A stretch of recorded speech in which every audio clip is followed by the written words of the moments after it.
Everyone, welcome back to another video. Today, I just kind of want to go over with you guys stuff that I'm seeing in the crypto markets. This isn't like I have something preset about like what I wanted to say. I'm literally just going to be going over some technicals live and just think out loud.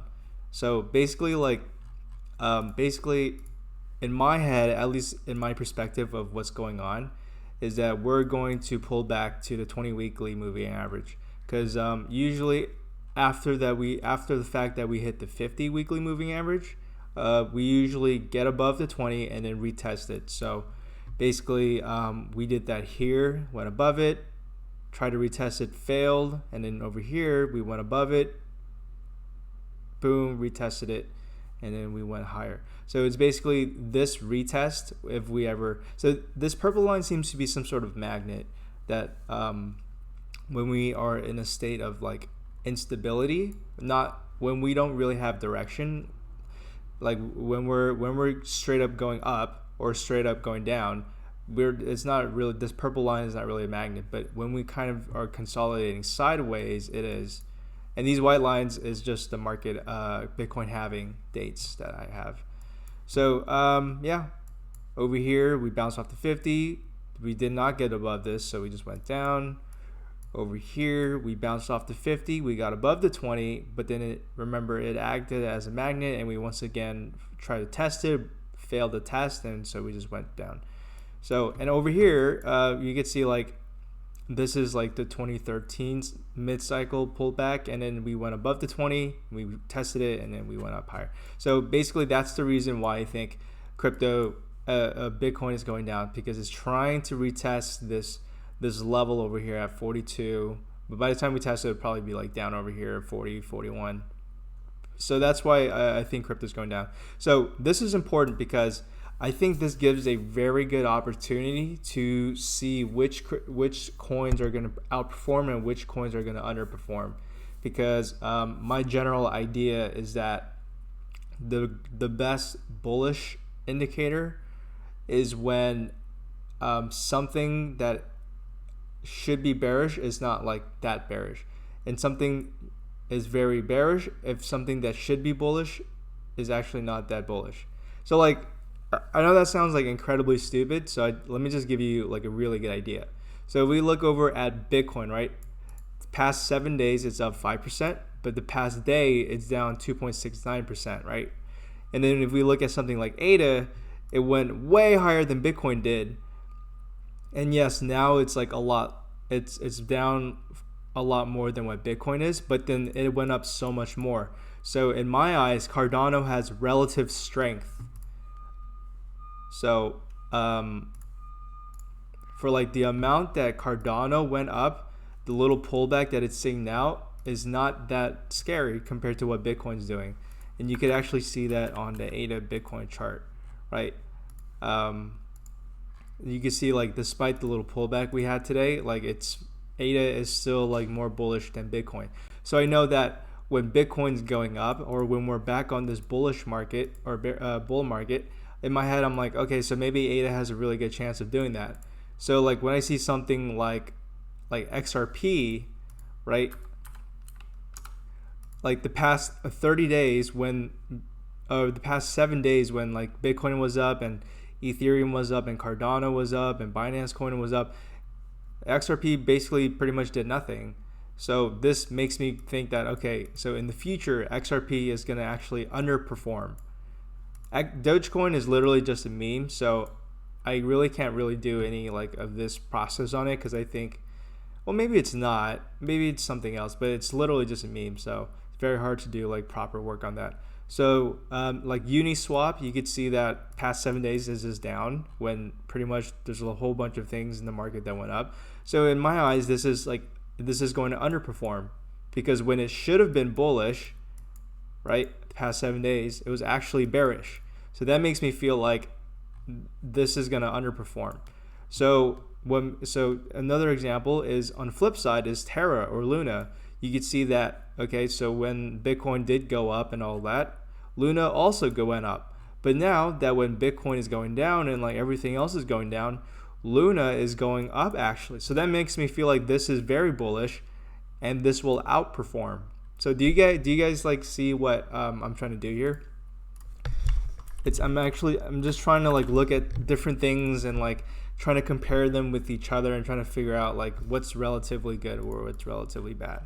And you could see, wow, I don't know what Luna is. I don't even know. I've never seen this chart before, but like, wow, this looks pretty freaking good, right? Looks pretty bullish. So this is like something I want to keep my eyes on, because I think projects that are actually good, I mean, I guess they could be bubbles, but then really solid projects probably have a really hardcore fan base or like believers, right? So like even if the market is down and then you see Luna going up, it's like pretty bullish, right?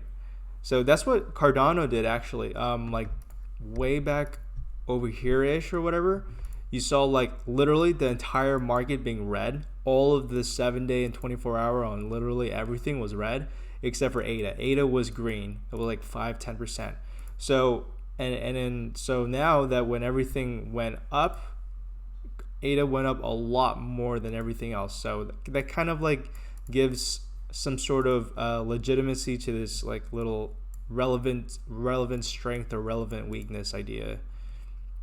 And it's not like something I have. Like everyone thinks the same thing. So let me just go over with you. So it might like, you know, if I want to allocate more because I'm DCAing into the market or DCAing in as much as I can, I know that I probably don't want to get XRP, probably don't want to get Doge unless I feel like it. Unless I want to be a little degenerate. Probably don't want to get more Polkadot, probably not more Solana, probably not more Uni, but I'm really eyeing Luna.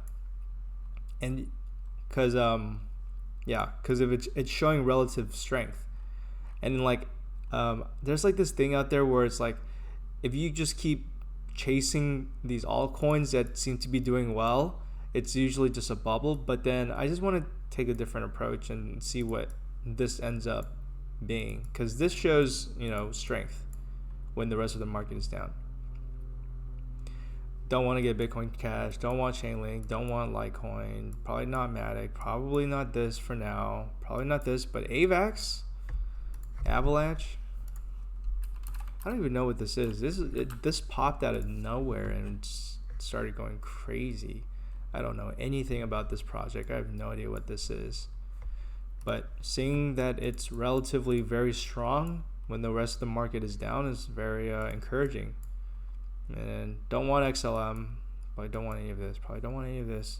You know, honestly, anything that's like, you know, really down here, I don't really want to try grabbing it because like it's kind of risky, and like these are probably, a lot of these are probably just pumps or they don't really have anything solid going on. Yeah, I mean, these market caps are just too small for my taste. So yeah, like you could see like, you know, past 24 hours, everything is down except for, you know, realistically, Avalanche, AVAX, and Luna, which are two projects that I've been hearing a lot about for some time. So, and you know, they have decent market cap. So it's kind of hard for it to just be a pump and dump, except for Doge. Doge is just a different animal. So yeah, but of course I don't want to just be chasing, right? I don't want to just get into an altcoin that's going really strong right now, because usually that's when it starts reversing, right? All I want to do here, like, and now that I'm like kind of planning out in my head, is that when there's maybe on the next cycle, right? Maybe not even for this cycle, because I'm pretty heavy on Bitcoin, Ethereum, and ADA, and like a teensy bit of Doge. But maybe for the next cycle, seeing like if I consistently see, you know, Luna and Avalanche consistently being like very strong, you know, doing stuff like this where it's like relatively strong, maybe during the next market cycle, the end of the market cycle, right? So we have clear market cycles based on the halvings. You know, next time when we're all the way down here, I might want to pick up some Luna and Avalanche. So this is really just like a method for me to like just identify possible future projects that I would love to be a part of. Because in all reality, do I really think that Bitcoin will have these very clear cycles forever and ever into the future?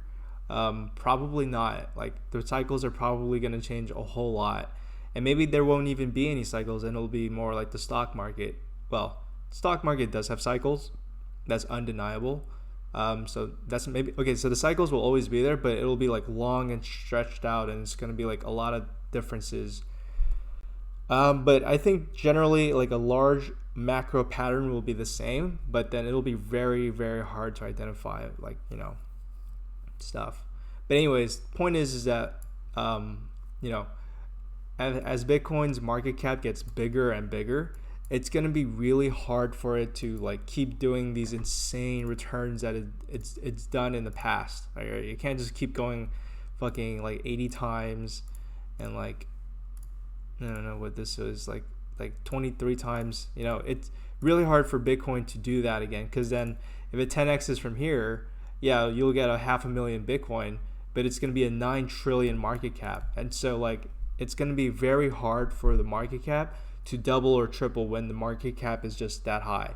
So that's why eyeing like these smaller little coins where they still have these massive potential to moon, pretty much. Basically, that is exactly what I wanted. Like, in order for Luna to match Cardano's market cap, it's, I don't know, what's the math, like 6 times? It's a lot easier for Avalanche or Luna to 6x than it is for Bitcoin to 6x from here, and Ethereum to 6x, and even ADA, as bullish as I am on it, like, it is actually easier for Avalanche or Luna to 6x. So, I don't know, what should I do? Should I just get into like, should I be like slowly DCing into these smaller coins first? I don't know. I don't really want to be doing that. I probably just buy these for the next cycle.